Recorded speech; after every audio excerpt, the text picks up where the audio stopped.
You are tuning in to Fabulous and Fortunate, a Monáe's Musings production.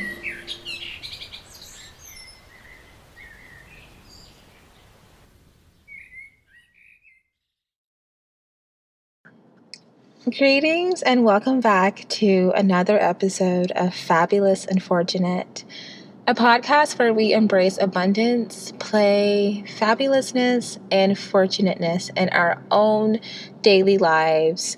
This is part 2 of the Normalizing Wildness in Our Everyday Lives series. So on part 1, we talked about the ways that wildness has been taught, the ways that we've been taught to dim our wildness or even dim who we truly are. So on this episode, we're going to be discussing what it means to be fabulous and fortunate. So this also made me realize that I've never made an episode about the fabulous and fortunate rebrand of this podcast. And this is the perfect opportunity for me to not only talk about that, but talk about how it's related to normalizing wildness in our everyday lives and how the two are interconnected.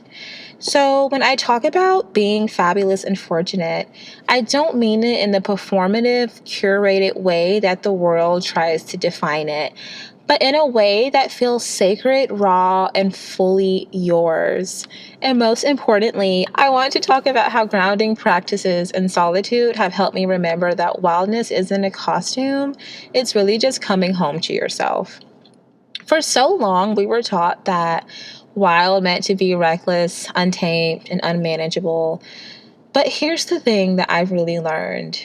Wildness for me means to be free, to be rooted, to be present in my own body, and to be deeply embodied as a result of that. It means living in the fullest of colors. It means not asking for permission to just exist as I am. It means truly honoring my emotions, listening to my body, and trusting my intuition, and choosing self-trust over self-editing. To me, it also means to choose myself before I choose how, if I'm truly being myself, how that's going to make someone else feel. Because I feel like for a lot of us, we get into this mindset before we do anything drastic. We kind of ask the world for permission. But I feel like, what if we lived life under the lens of asking ourselves for permission? Asking ourselves for permission to just be who we truly are, to really just let ourselves show in every capacity, in every curve, in every facet of the word. So let's start with what it means to me to be fabulous. To be fabulous in my world, it's not about being loud and over the top. It's about being unapologetically full. It's how you take up your own space in however way that looks for you. It's the way you move through a room. It's how you let joy consume you, and honestly, it's how you style yourself. But honestly, not for attention the way that you would think, but to feel alive and to feel like the real version of you is being seen. Because I feel like style and fabulousness go hand in hand. And our own personal style is the way that we present ourselves, right? To show up in the world. You're being fabulous. You're being yourself. You're not diluting your truth or dimming your glow. And what does it mean to be fortunate? Fortunate, that has nothing to do with luck or even luxury, though I do enjoy comfort and softness. Fortunate is when you remember you're deeply resourced from within yourself. You don't ask the world for an applause. You don't need the world to give you an applause. I love that part of the song with what's his name? Oh, on the Roddy Ricch song, he says, she make that something clap. She don't need no applause. That's the energy I'm talking about. When I'm talking about what it means to be fortunate, that means that no matter what's going on around you, you know who you are. You show up as your full self. You love yourself. You deeply trust yourself. And you don't allow the world to tell you who you are. You don't allow the world's applause or lack of applause to determine that you are who you think you are. You're not waiting for the world to clap. You're not waiting to get the applause. To me, that's what it means to be fortunate. You're resourced literally from within yourself. You are given your power and your grace and your glory literally because you believe that about yourself. When you're fortunate, it's like no amount of physical materials or material possessions can define how you feel about yourself. And I think that when you get to that point, it's very powerful and it's very fortunate. It's also realizing that you already carry what you thought you needed from something else. You're just looking for what you already have in something else. And that was a big moment for me. And it's peace, it's presence, it's knowing that nothing defines you except for you. And being fortunate is being connected to yourself in a way that makes you feel blessed, anchored, and deeply held, even when the world is moving extremely fast, because we know that time waits for nobody. It's just anchoring yourself in a way that you're unshaken. It's the root of the tree, right? That root of the tree that lets you know, hey, no matter what's happening around me, I know that I am rooted and I am fortunate. So to tie it together, fabulous and fortunate means that you're just in your energy and your era of choosing yourself above anything else. Just loving on yourself, just reminding yourself, even in the bad moments, because we all have bad moments. That's just how life is. It's like ebbs and flows. But reminding yourself, even in the down moments, like, okay, I'm still here. I still can, make things happen. I still got it. This is just a low point for me. This is just probably teaching me something. And I need to just keep going. I need to just stay focused and really just not letting the world change you. That's what it means to me to be fabulous and fortunate. And that was such a long description because I'm literally just like, what am I even saying right now? I'm just vibing. But it's true. And I love fabulous and fortunate because even saying it is like an affirmation. Like fabulous and fortunate, okay, I could get down with that. I can get down with that. I can get down with feeling like that girl. I can get down with feeling good about myself. So I'm just so honored to be able to share this with everyone. And it's just so beautiful. And here's the part that people don't always talk about. To discover your fabulous and fortunate self, you need stillness, silence, space, and solitude. My wildness does not reveal itself when I'm rushing, comparing, or endlessly scrolling. It reveals itself when I slow down, when I go outside barefoot, when I lay down and just breathe, when I journal with no filter and no regard of who's going to look at it. I'm just letting my thoughts out in peace and in silence and in solitude. It's when I sit by a window in silence and I just listen to my inner voice say, there you are, like you girl, you've always been here. Spending time alone isn't lonely. It's intimacy with yourself. It's where the wild you begins to reintroduce herself, the real you. And then you start to look at the world different. You start to learn, I really do like this color, or I really do like this style of music, but never really considered it because I wasn't alone. You need to be alone and be in solitude sometimes in order to really know who you are. Because when you're always around people, it's like you don't know what's really you or if it's just the influence of someone else. So I feel like solitude is your greatest ally if you're on the fabulous and fortunate path. If you're really trying to just Discover who you are without the conditioning. Discover what you like to do, the things that you love, how you'd really like to spend your Saturdays, what you'd really do, after you get off of work instead of what you probably thought you should do.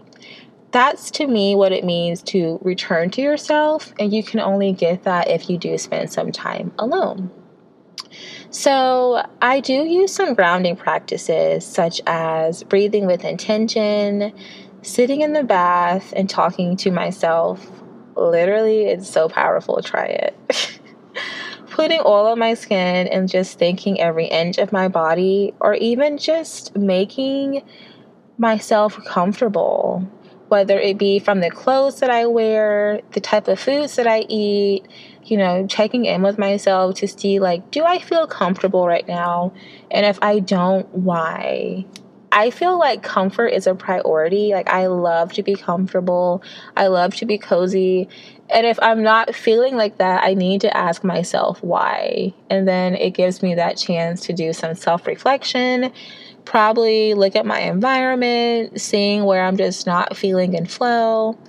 And it's just great. And I always feel so much better, even if it takes me some time to get to where I want to be. I feel better because I allowed myself to ask myself, what is it that you need right now that you don't have? And how can we get it? How can we make that happen? So yes, these moments do ground me back into my truth. They really strip away the noise, and they remind me that I'm not behind. I am just becoming more me. And the more I grow, the more I access my wildness.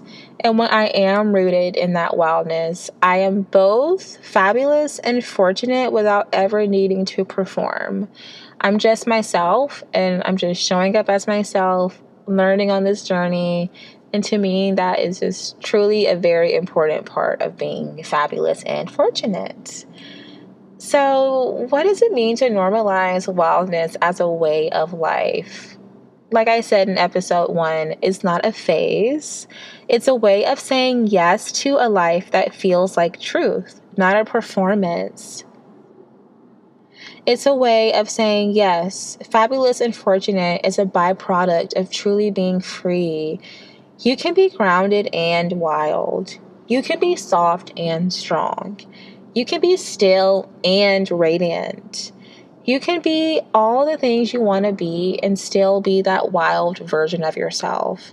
It's the concept of duality, right? The concept of saying, just because I like to, move my hips or dance in a sensual way in order to open my body, in order to feel more into my body, that doesn't mean that I don't like to also do things that would be deemed more proper, right? Like leading a presentation or, doing something that's much more professional. Just the concept of eternal duality, eternal multifacetedness, the eternal pull of your true self and allowing her to bloom and giving her the space to bloom and not being afraid of her blooming.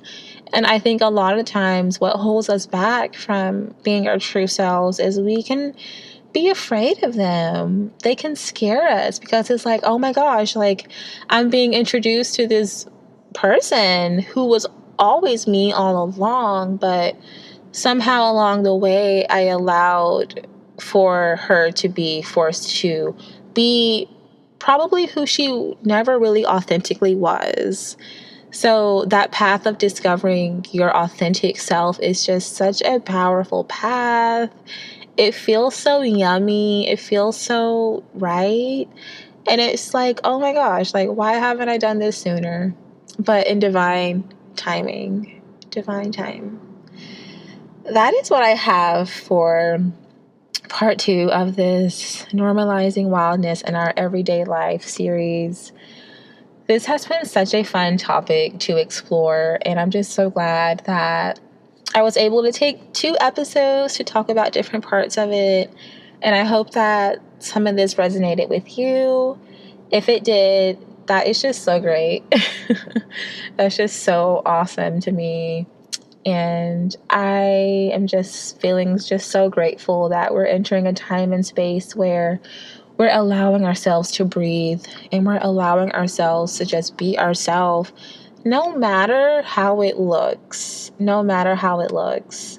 Now, I do think that, certain dynamics come into play about how you should present yourself at all times. Like, you shouldn't do anything you'd regret. But the concept of being who we really are and allowing ourselves to be who we really are. And that is just such a delicious feeling that I hope for you. So thank you so much for tuning in with me today on Fabulous and Fortunate. As always, I'm looking forward to when we'll meet again in our next conversation. And in the meantime, you can always connect with me on social media at Monáe's Musings. You can email me, and that will be in the description box.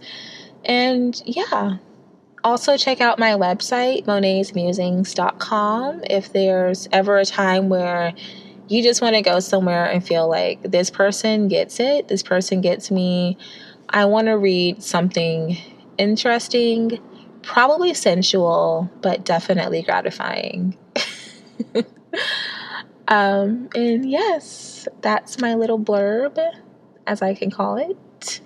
Thank you so much for tuning in today. I hope you have a blessed week, and I will talk to you soon. Mwah. This has been Amayah Monáe with Monáe's Musings. And until we speak again, may your head and your heart speak with one voice. Peace.